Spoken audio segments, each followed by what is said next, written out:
La première chose qu'une personne veut lorsqu'elle se confie, c'est avoir la sensation, ressentir en fait le fait d'être écouté, le fait d'être pas forcément compris ou comprise, en tout cas le fait d'être respecté, le fait d'être accepté ainsi à ce moment-là.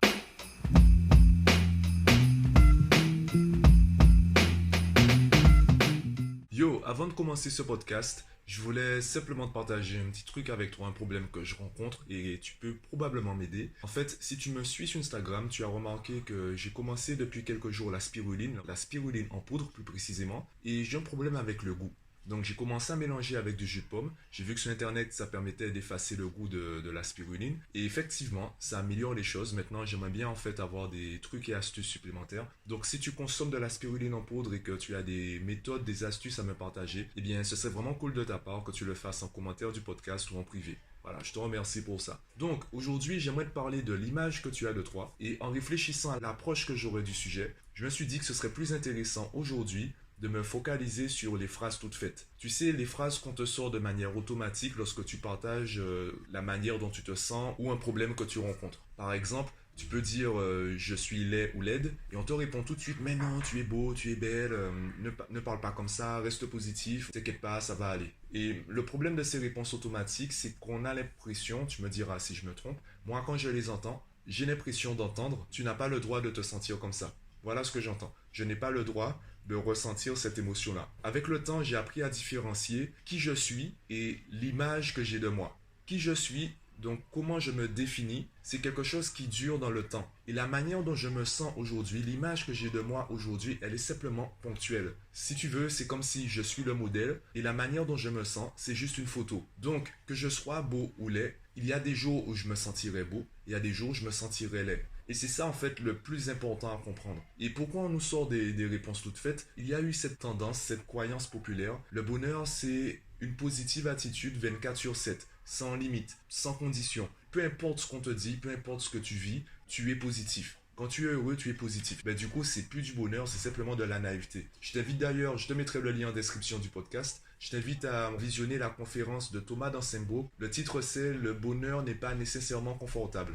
En gros, les émotions que tu ressens, qu'elles soient positives ou négatives, elles font partie du jeu. C'est la manière dont tu vas les gérer qui vont te rendre heureux, heureuse ou malheureux, malheureuse. La colère, par exemple, donc je pense que tu t'es déjà intéressé aux travaux de Daniel Goleman sur l'intelligence émotionnelle, comme je te l'avais conseillé déjà à plusieurs reprises. Tu sais que la colère, c'est simplement ton esprit qui te dit, ton corps ou ton esprit, puisqu'il y a également une réaction corporelle, c'est tout cela qui te dit que ce que tu es en train de vivre n'est pas normal. Ce que tu es en train de vivre va à l'encontre de tes valeurs, de tes besoins. Du coup, il y a un sens dans chaque émotion. C'est le plus important à comprendre. L'émotion en elle-même n'est pas problématique. C'est la manière dont tu la perçois, dont tu la définis, dont tu l'interprètes et donc dont tu la gères. Et je vais beaucoup te parler de toi, puisque les autres, eh bien, ils ne m'écoutent pas forcément. Ils n'ont pas encore découvert ce podcast, sauf si tu l'as partagé autour de toi. Donc, je ne peux pas avoir un discours qui va les faire changer eux. La première personne que je peux aider à changer avec mon podcast, bon, évidemment, c'est d'abord moi et ensuite toi. Donc, toi, comment tu peux changer? Déjà, modifie la formulation de tes phrases. Par exemple, quand je dis je suis beau, eh bien, je me définis comme beau. Le verbe être, il est fort. L'emploi du verbe être veut dire que je me définis comme beau.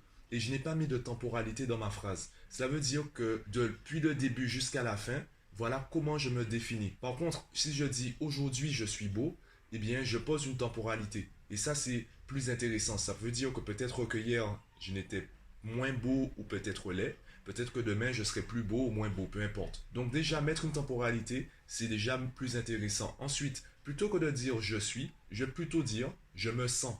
Je me sens beau aujourd'hui. Je sais que peu importe comment je me définis, simplement aujourd'hui, voilà comment je me sens. Donc l'image que tu as de toi, c'est juste une photographie de toi. C'est juste quelque chose de ponctuel. Ce n'est pas quelque chose de définitif ou de durable. Sauf si tu décides du contraire. Si tu continues à te répéter je suis laide, évidemment ça va commencer à influencer de plus en plus l'image que tu as de toi dans le temps et donc influencer ta définition. D'ailleurs, on exploite cette idée dans les films où on te montre une personne qui était négligée, qui s'habillait entre guillemets mal, qui était très discrète, très timide. Une personne extérieure est arrivée et lui a montré à quel point elle pouvait être belle. Lorsque cette personne a commencé à se mettre en valeur, tout le monde a constaté à quel point elle était belle sous sa carapace de pensées négatives. Une fois que tu arrives à briser ces pensées négatives, une fois que tu arrives à rendre plus positive l'image que tu as de toi, eh bien les gens voient la personne que tu es vraiment. Et la personne que tu es vraiment, elle évolue à chaque seconde. Ça ne sert à rien de dire je suis beau, je suis laid, je suis belle, je suis laide, puisque tu évolues à chaque seconde. Surtout avec aujourd'hui la chirurgie esthétique. Bon, on n'est pas là pour débattre de si c'est bien, si c'est mal. En tout cas, tu peux influencer l'image que tu as de toi et la définition donc que tu as de toi-même. Et il y a des personnes, je pense que tu seras d'accord avec moi, il y a des personnes qui physiquement ne vont pas t'attirer. Pourtant, ces personnes dégagent un charisme, un énorme charisme. Elles dégagent un truc. Il y a un truc qui dépasse les critères, tes critères de beauté physique. Il y a un truc qui t'attire chez ces personnes et tu as beau les regarder, tu as beau te dire mais cette personne-là ne m'attire pas physiquement, tu es quand même attiré. Eh bien ce sont des personnes qui ont dépassé cette notion de qui je suis réellement. Ça ne sert à rien de réfléchir à qui tu es vraiment car il y aura toujours un élément de comparaison. Définis-toi comme tu veux l'être. Est-ce que je suis en train de te dire d'être à fond dans le positif? Non. D'ailleurs, je me rappelle d'une émission américaine, alors je ne me souviens plus de qui le disait et de quel statut avait cette personne. Par contre, je me rappelle de ses propos. La personne expliquait qu'il y a eu une génération qu'on a tellement galvanisée avec des affirmations positives qui étaient en fait erronées. Des affirmations positives genre le plus important ce n'est pas de gagner, c'est de participer. Ce n'est pas grave si tu n'as pas gagné, tu as fait du mieux que tu pouvais, tu mérites d'avoir ça. On s'est retrouvé avec une génération de jeunes adultes qui sont en fait arrogants. Des personnes qui ne font aucun effort et qui pensent tout mériter. D'ailleurs, on peut le voir avec les enfants gâtés qui obtiennent ce qu'ils veulent alors qu'ils ne font en fait aucun effort pour les avoir. Ils perdent cette faculté, cette envie, cette motivation à avoir les choses, puisque tout leur est servi sur un plateau d'argent. Donc, aussi bien le négatif que le positif, lorsqu'on part dans les extrêmes, ça devient négatif, ça devient nocif, tout excès nuit. Tout dépend de la manière dont tu vas gérer tout ça. Tu n'as pas besoin de rentrer dans une positive attitude à l'excès. Par contre, modifie déjà la formulation de tes pensées. Tu sais comme moi que les pensées sont créatrices, donc modifie la manière dont tu les exprimes et petit à petit, tu pourras influencer ton entourage et tu pourras diminuer en fait ces réponses automatiques qu'on te sort. Car ton formulation aura déjà changé. Maintenant, rappelle-toi que si toi, tu as une marge de progression, les autres aussi ont une marge de progression. Par exemple, tu peux te dire aujourd'hui, je me sens nul.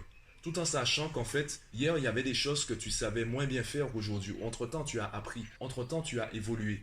Donc demain, tu vas encore évoluer. Donc si tu dis je suis nul, eh bien tu t'imposes une définition et du coup tu indiques que tu ne vas jamais évoluer. Quand tu dis je me sens nul aujourd'hui, c'est déjà bien, c'est juste aujourd'hui, tu n'as peut-être pas la motivation, tu n'as peut-être pas l'énergie suffisante pour faire les choses. Eh bien c'est peut-être l'occasion de de prendre une pause, de te reposer chez toi, de rester dans ton lit ou autre. Alors évidemment, ce que je dis c'est de la théorie, il y a forcément des contraintes sociales à prendre en compte. Ça peut être déjà le boulot, la famille, etc. Comprendre déjà le problème, accepter que le problème n'est pas le problème, c'est la manière dont tu le gères qui en est un. Le simple fait de comprendre cela, de changer ton état d'esprit à ce niveau, tu verras que tu vas mieux vivre les choses. Et si les autres ont une marge de progression, si tu comprends cette idée, si tu l'acceptes, eh bien, les fois où tu seras vraiment irrité par ce qu'on va te dire, les fois où tu seras vraiment en colère par rapport à ce qu'on va te dire, ces fois-là seront de plus en plus rares. Tu seras peut-être en colère une fois par jour, puis une fois tous les 3 jours, puis une fois par semaine, une fois par mois, et peut-être une fois par an. Tout en te rappelant que la colère est une réaction émotionnelle tout à fait normale. Donc si un jour tu te retrouves encore une fois en colère, ce n'est pas grave. Tu n'as pas à te sentir coupable parce que tu étais en colère. Tout dépend de la manière dont tu vas gérer cette colère. Et justement, c'est là où il faut mettre le travail. N'essaye pas de fuir tes émotions. Apprends plutôt à les reconnaître, apprends plutôt à les comprendre et donc à les gérer. Et concernant les réponses toutes faites et les réponses automatiques, tu imagines bien que si toi, tu en as marre de les entendre,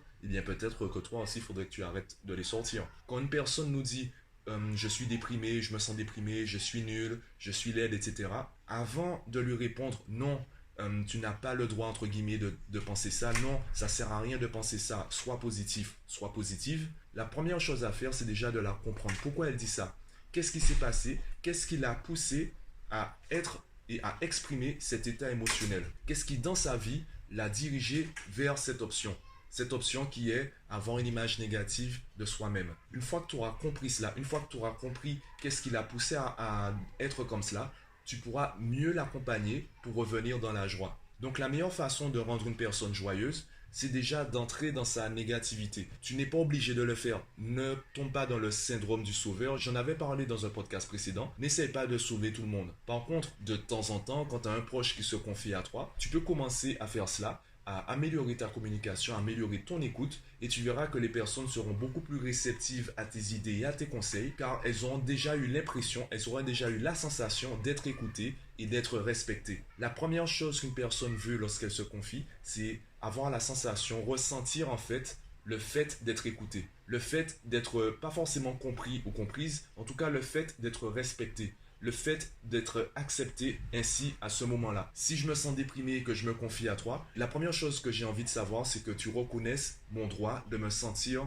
déprimé. Une fois que j'ai cette sensation, eh bien, je serai beaucoup plus enclin à t'écouter, à écouter tes conseils, tes avis, etc. Donc voilà, je pense déjà avoir développé assez de points pour que tu puisses commencer le travail et savoir un peu quoi faire autour de toi ou pour toi-même. Si tu aimes ce genre de contenu, bien clique sur j'aime, ça permettra de savoir déjà que tu m'écoutes et que tu as envie que je continue.